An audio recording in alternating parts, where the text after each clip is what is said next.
Hello everyone and welcome to Human Resource Management in Public Administration subject. This is your professor, Mr. Kirk Anthony A. Ramos, and for this session, we will be talking about the introduction to resource management. So as we start the discussion, of course, we will have to define first, since we are to introduce yung sinasabi nating resource management. What is resource management? So in organizational studies, it has been said that resource management is the efficient and effective development of an organization's resources when they are needed. So syempre, in an organization, alam naman natin na, be it public or be it private, automatic kailangan ng mga resources so that you will be able to run, of course, yung ating pong ano no, yung ating pong mga yung ating pong mga or yung ating pong organization. So with that being said, it is important people that whenever we're doing syempre yung business operation or even yung public service operation ng ating pong ng ating pong institution, resource management is a must, para syempre walang nasasayang ma-meet natin yung ating pong goals ng ating organization so that wala po tayong maging problema later on. Even if na marami tayong goals, kailangan syempre na na-utilize natin ng maayos yung ating pong funds, yung ating pong resources. So, kagaya ng sinabi ko, since it's the management ng organization's resources, ito yung sinasabi natin that such resources syempre may include yung financial resources, yung pera. Syempre, hindi naman tatakbo yung isang organization without money. Inventory, yung mga bagay na meron tayo. Human skills, syempre that will also include yung talent po ng mga tao. Also the production resources or even information technology and natural resources. This will form part yung ating pong organization's resources na siya magiging essential para mapatakbo natin yung ating pong yung ating pong operation. It has also been said that resource management involves planning so that the right resources are assigned to the right task. Syempre, pag-manage natin ng resources will involve yung schedules and budgets for the people, projects, equipment, and supplies. Alam naman natin that in a certain organization, napakahalaga na-utilize natin ng maayos or nababudget or nabibigyan natin ng maayos yung ating schedule and even yung ating pong pera. Also, syempre, pag pinag-uusapan natin ng organization, there will always be what we call as the demand. Okay? So when we say demand, this refers to a collection of pending and active work. So work represents syempre yung demand and resources represent yung supply. So apologies for that. This should be work. Syempre, whenever we're dealing with demand, syempre, makikita natin dyan that yung hinihingi natin na yung ito yung mga kinakailangan nating resources. Okay, ito yung hinihingi natin syempre sa pagtakbo natin ng ating operation, mga kailangan para mapatakbo nga. And then on the other hand, if we are to talk about supply, syempre resources natin 'yan. Okay? Sige. So ano naman on the other hand, yung tinatawag na investment planning. So this happens when trying to decide which demand to take on, the activity of evaluating, prioritizing, and selecting what to do and when. So syempre, as mentioned, if we are talking about in an organization's project or activities and goals, napakarami niyan. Syempre nakalatag 'yan. So say for example in syempre in a public institution, napakahalaga na nagpaplano kayo for a year. Hindi ba? So mapapansin nyo dyan that in a whole year, nasasabi na natin na prior to that fiscal year, nasasabi na natin kung ano yung mga pagkakagastusan. So napakahalaga na malaman natin ano nga po ba ang priority natin? Ano nga po ba ang mga dapat unahin? Ano ba ang dapat nating i-implement ng mga project and even yung mga resources na gagamitin natin so that we will be able, syempre, to manage yung ating yung ating pong mga kagamitan, even yung mga tao doon sa sa sitwasyon para makita talaga natin ano ba yung nararapat or ano ba talaga yung dapat unahin. Okay?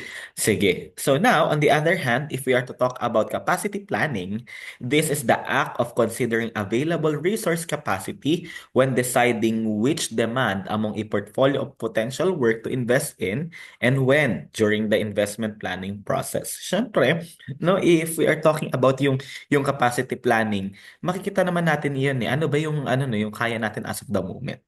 Ano nga ba yung ano ba yung cap when it comes to our when it comes to our resources. So syempre, which ano no, kung ano man yung trabaho na mapipili natin, no, or ano ba yung demand na mabibigyan natin ng prioritize, doon tayo magbabase on the resources that we will be using. So that is capacity planning. So you are syempre no nagko-consider ng available resource so that we can ano no determine yung demand no na sinasabi natin kanina. Okay. So bakit nga po ba mahalaga yung resource management? Of course, syempre no, ano ba muna ang resource? Syempre, a resource is anything that is needed to execute a task or project. This can be skill sets of employees or the adoption of software. Syempre, hindi naman tatakbo yung task or hindi naman talaga siya ma-accomplish without yung ano no, without yung mga tao or mga employees, no. Imagine that magpo-propose ka ng task or project, walang gagalaw. Syempre, hindi mo magagawa 'yon. You will be able to do that. Ayan, no, may option tayo, no, yung skill sets of employees. Ayan, ito yung mga talents, no, ito yung capacities ng ating pong mga empleyado. Or, kung hindi man yung mismong empleyado, pwede rin yung adoption niya ng tinatawag natin ng mga software. Kasi as of the moment, alam naman natin, nagiging digital na yung ano, no, yung ating pong mundo. So with that, kahit nahiwala ng tao, pwede na nga yung mga software, no? Sige. Number one, no, since we are already able to define what is a resource, number one importance of resource management will be it avoids unforeseen hiccups. No, by understanding your resources upfront and planning how to use them, you can already troubleshoot gaps or problems before they happen. Alam mo na eh, 'di ba? Na syempre na-manage mo na yung mga resources mo. Syempre hindi ka na magugulat kung sakali man magkaroon tayo ng mga ano no, ng mga aberya kasi naplano mo na. 'Di ba? Bago pa man din siya mangyari, ayan na, nakapag-formulate ka na ng possible nating gagawin. Second, it will also prevent burnout. Syempre, no, with effective resource management, it will allow you to avoid over-allocation or dependency of resources by gaining insight into your team's workload. Kasi syempre, kailangan empirical yung ating pinag-uusapan dito na ano no na data. Kasi syempre, the moment halimbawa na hindi mo maplano ng maayos yung inyo pong mga resources, most likely, baka magkaroon ka ng problema dyan pagdating sa pag-allocate. Hindi mo namamalayan, nasasobrahan ka na pala ng nalagay. Hindi mo namamalayan, sobra-sobra na yung presyo o di naman kaya yung pera na nagagastos for a certain project na hindi naman dapat. So, it's important for us to, of course, ano no, manage our resources so that it can prevent burnout. Okay? Next. All right. So, of course, no, whenever we're dealing with resource management, it also provides a safety net. Let's say that the project was not successful due to lack of resources, because it happens, no, syempre, it will provide you a safety net. Kasi nga, na ano mo na eh, na-handle mo na ng maayos. Nakita mo na ay, okay, pwede hanggang dito lang yung pwede nating malose if ever. So, at least, na-manage mo na. So, resource planning and management establishes that you did everything you could with what you had. Kasi syempre, 'di ba, na parang hanggang dito lang, hindi tayo pwedeng lumagpas. Kasi pag lumagpas tayo, maaaring magkaroon na tayo ng problema. So with that, syempre napakahalaga no that you will have that safety net na tinatawag. Number four, it also builds transparency. Other teams can gain visibility into your team's bandwidth and plan accordingly if your team is at maximum capacity or available to take on new projects. Kasi syempre, in an organization, there can be a lot of teams, no? So syempre, in order for us na makita talaga, ay kailangan ba natin ng tulong? Kailangan ba natin ng ano, no? Kailangan ba nating mag-lend ng hand? So if you will be able to have that resource management or effective resource management, syempre hindi ka magkakaroon ng problema. Transparent eh. Alam nila kung ano yung ganap ninyo. Alam ninyo kung ano yung ganap nila. Okay? Also, resource management measures efficiency with a high-level understanding of what's needed to manage and of course execute an upcoming project. You can effectively plan and measure yung tatawag na resource, ano no, syempre yung return of investment and utilization versus efficiency. So with that, syempre mapaplano natin, efficient ba yung ginagawa natin? Maayos pa ba yung ating ano no, yung ating pong pagmamanage? So with the resource management, it can provide you the data needed in order for you to measure yung tinatawag po natin na efficiency. So napakalaga of course ng tinatawag po natin na resource management. Okay. So syempre, ito yung some areas that no no that the resource management can encompass. So syempre una diyan yung finances, no? Can it meet yung current expenses or afford to invest in a new equipment or staff training? If the answer is yes, of course, pwede tayong mag-move forward. Pero syempre, finances yung pwede nating ma-determine in terms of your resource management. Una. Second, staffing. Does it have the right people for the work at hand? Will it need to hire if it gets that new client? And if so, what skills will those people need to have? Kasi syempre, in a certain project, kaya nga mapapansin niyo sa government, napakalinaw kung ano nga ba yung dapat gawin ng mga hinahire ng mga tao ano so that they will be able to do what is expected from them. So halimbawa, napansin natin with the resource management that we have, hindi na pala siya sapat. Kailangan na natin mag-hire kasi mababurn out ang mga tao. So, with that, syempre, makikita natin yung proper staffing number. Okay?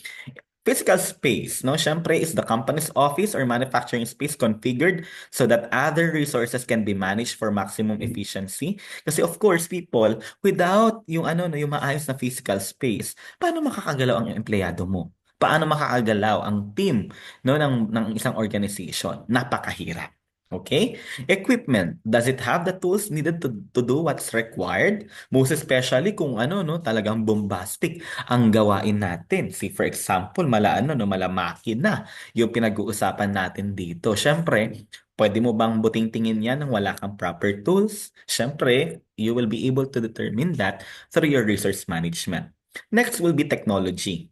What does the business need to succeed and should financial resources be reallocated to fund what's missing? No? So, syempre, ayan, alam naman natin na napakahalaga or napaka-ano no, napaka-helpful ng tinatawag nating technology, most especially in ano no, in aiding syempre yung ating organization when it comes doon sa ating mga financial resources. Okay? Kasi syempre maiiwasan natin yung tinatawag nga po na ano no na alteration doon po sa ating pong pagmamanage. Kasi syempre with ano no with the people, meron silang capacity or they have the ano no the skill set syempre na manipulate yan at some point. Hindi naman lahat syempre, lagi naman nating ano no pero yun ang iniiwasan natin. Okay? Also, these are your principles of management. So everyone, always remember that resources are usually people. Wala tatakbo na organization without your people. So napakahalaga niyang mga tao ninyo. So if in one day, syempre magiging public administrators kayo or public managers, it's important na tignan ninyo yung inyong mga tao as something, no? As valuable as a resource. Kasi syempre without them, hindi yan tatakbo. Number two, key people management. It involved, syempre, yung resources to achieve common project objectives. It also ensured to align all the resources and set expectations. No? Syempre, alam dapat natin na ito. Kaya nandyan simply because you are expected to do this, no, to accomplish this task and of course to move forward as ano no, as mentioned, syempre dun sa mga plano po natin. Of course, syempre, no, yung principles nga ng team management na tinatawag. Excuse me. It bring the sense of collaboration among team members so that all the resources come to the common platform of understanding. Syempre, no, with the ano no, with management, napakalaga na bawat isa doon sa organization ay tumutulong. Siyempre hindi natin ano no, hindi natin may kakaila na yung organization it will be needing yung teamwork. Okay? Also, the principle of allocation will be encompassed by management. Siyempre, kagaya nga sinasabi natin kanina, the most important thing to do is to allocate the right resources for the right task. Kasi baka mamaya gumagastos ka lang ng gumagastos, hindi naman pala kailangan. 'Di ba? So, syempre, ang dapat ginagawa natin, tinitingnan natin, capable ba tayo na gawin yun in the first place? Tsaka talaga nahihit ba natin yung targets with the allocation that we are doing? And of course, again, it will also encompass yung rewards and recognition. Syempre, yung efforts ng inyong resources should not go unrewarded. Kasi the moment, of course, na maramdaman nila na, ay, hindi pala ako napapahalagahan, may magkakaroon ka dyan ng problema. Syempre, di ba? So, kaya na sinabi natin, since people are said to be resources, you must be able to recognize yung effort at saka time nila. Kasi the moment na magkaroon ka ng problema sa inyong resources, maaaring magkaroon din ng problema yung mga susunod mong mga araw sa inyo pong organization.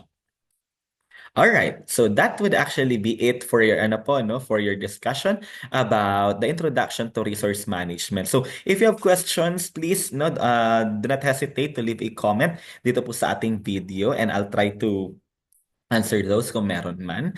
And also, let me grab the opportunity to thank everybody for attending this session and watching this session. And I hope to see you all on the succeeding one. No? So until then, mag-ingat po sila. Maraming salamat muli sa panonood.